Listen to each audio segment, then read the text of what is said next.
बाबाजी एकदा इथं होते, वेरूळला होते. वेरूळला आणि वेरूळला असताना लोक यायचे दर्शनाला. आता हे भगवान शंकराचंच अवतार. तेवढ्या वेळात बाबाजींकडे लोक आले पालखेडचे. बाबाजी पालखेडला आहे ना प्राण प्रतिष्ठा आहे. बाबाजी म्हणे हो मी गावात येत नाही. नाही म्हणे बाबाजी काही करा, पारेश्वराने ते स्थापन केले. अरे म्हणले मोठा ऋषी होता तो तर. चला म्हणे घेऊन गावात. बाबाजी गावात आले. बाबाजींनी महादेवाकडे असा हात जोडला. तर हे भोलेनाथ बाबाजी साक्षात अवतारच ते. असा हात जोडला. अरे म्हणे फार मोठा ऋषी बांधला तर या पिंडीला काढायचं आहे. मनात फक्त असं सहज डोळे झाकले. बाबाजीने असे हात जोडले.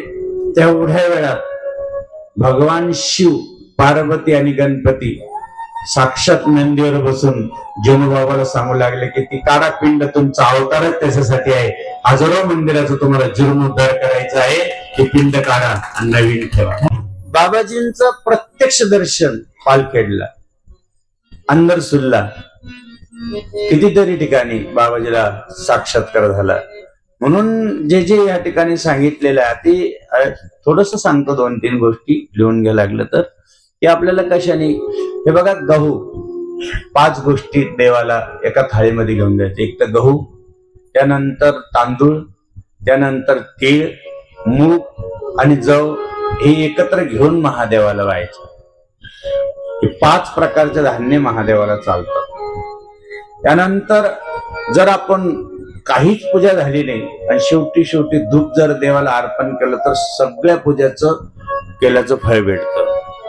त्याहीपेक्षा सांगितलेलं आहे की जर आपल्याला घरामध्ये कोणाचं एकमेकामध्ये हे चालत नाही किंवा व्यापार चालत नाही, आपला कायम अडचणी असेल तर दर शुक्रवारी महादेवाला पाणी घालायला सांगितलेलं आहे.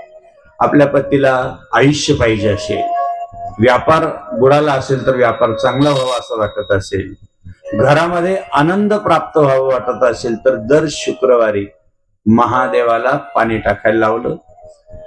त्याही पेक्षा पुढं आपल्या घरामध्ये एकामेकामध्ये मुलाचं वडिलाचं जमत नाही, कधी कधी सासू सुनाचं जमत नाही. बऱ्याच ठिकाणी आपल्याकडे नाही तसं. परंतु त्याच्यासाठी सांगितलेलं आहे. तुम्हाला नाही सांगितलं की मडक्यामध्ये फक्त शहद टाकायचं, म्हणजे मध टाकायचं आणि दूध टाकायचं आणि ते 24 तास द्यायचं. त्याहीपेक्षा सांगितलेलं आहे की खूप परेशानी असेल आपल्याला, तर अडचणी असेल तर मूग घ्यायचे. महादेवावर जर मूग टाकले तर आपल्या घरामध्ये खूप आनंद प्राप्त होतो. बुधवारच्या दिवशी जर मूग वाहिले तर एखाद्याचं लग्न होत नसेल तर नक्की होणार, असं या ठिकाणी सांगितलेलं आहे. आता इथे जवळ सगळ्या गोष्टी आहे.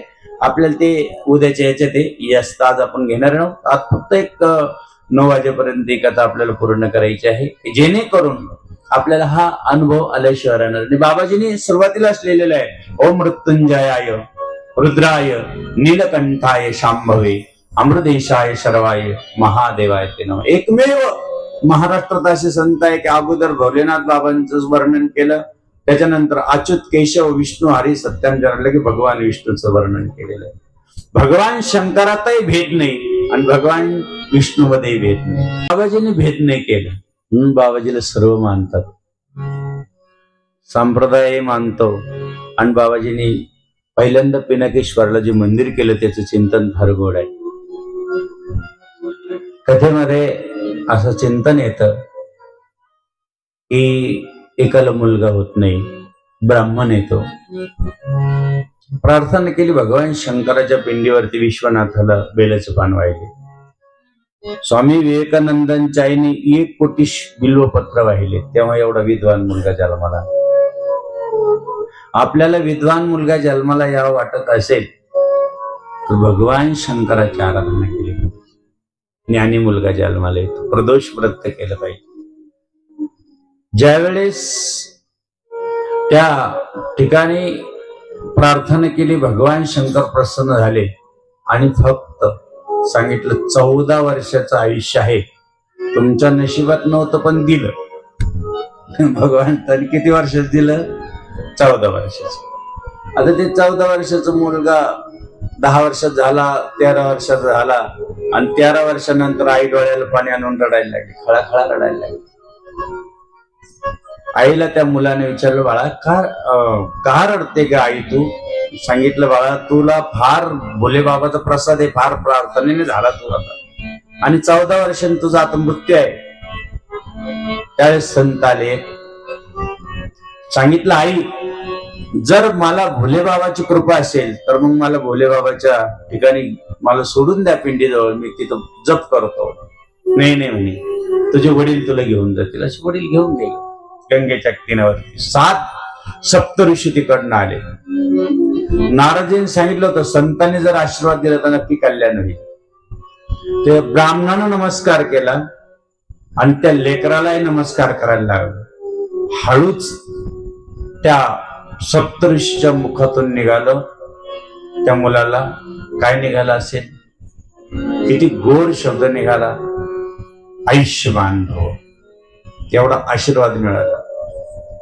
सप्तऋषीला सांगितलं, आज मुलाला आजपासून 3ऱ्या दिवशी मृत्यू होणार आहे आणि तुम्ही तर आशीर्वाद दिला. सप्तऋषी म्हणे, आपण ब्रह्मदेवाकडे जाऊया. ब्रह्मदेवाकडे सप्तऋषी त्या लेकराला घेऊन गेले. सप्तऋषी आले म्हणून ब्रह्मदेवाने दरवाजा उघडला, नमस्कार केला, ब्राह्मणाने नमस्कार केला आणि त्यानंतर त्या मुलाने नमस्कार केला. आमच्या ब्रह्मदेवाच्याच मुखातून निघून गेला, आयुष्यमान भव. आता ब्रह्मदेवच म्हणून गेला. ब्रह्मदेवाने पाहिलं पत्रिकार्याला तरी 2च दिवस आयुष्य, आता कसं काय करायचं? म्हणजे हे खातं भगवान शंकराकडे, आपल्याकडे नाही. कोणाकडे हे खातं? भोले बाबाकडे. मग आता ते भोले बाबाकडे जाऊ. भोले बाबाकडे गेल्यानंतर भोले बाबा ध्यान असतं. आणि एक लक्षात राहू द्या, मंदिरात जर गेले गर्भगृहात तर ध्यान लावलं पाहिजे. भगवान शंकराला ध्यान आवडतं आणि भगवान शंकराला मौन आवडतं. 2 गोष्टी जास्त आवडतात. पहिली गोष्ट काय आवडतं? ध्यान आवडतं. तिथे गेल्यानंतर 2 मिनिटं होईना नमशिवाय नमशिवाय म्हणून शांत बसलं पाहिजे. आणि ध्यान केलं तर मौन धरलं पाहिजे, कारण देव कायम ध्यानात असतात.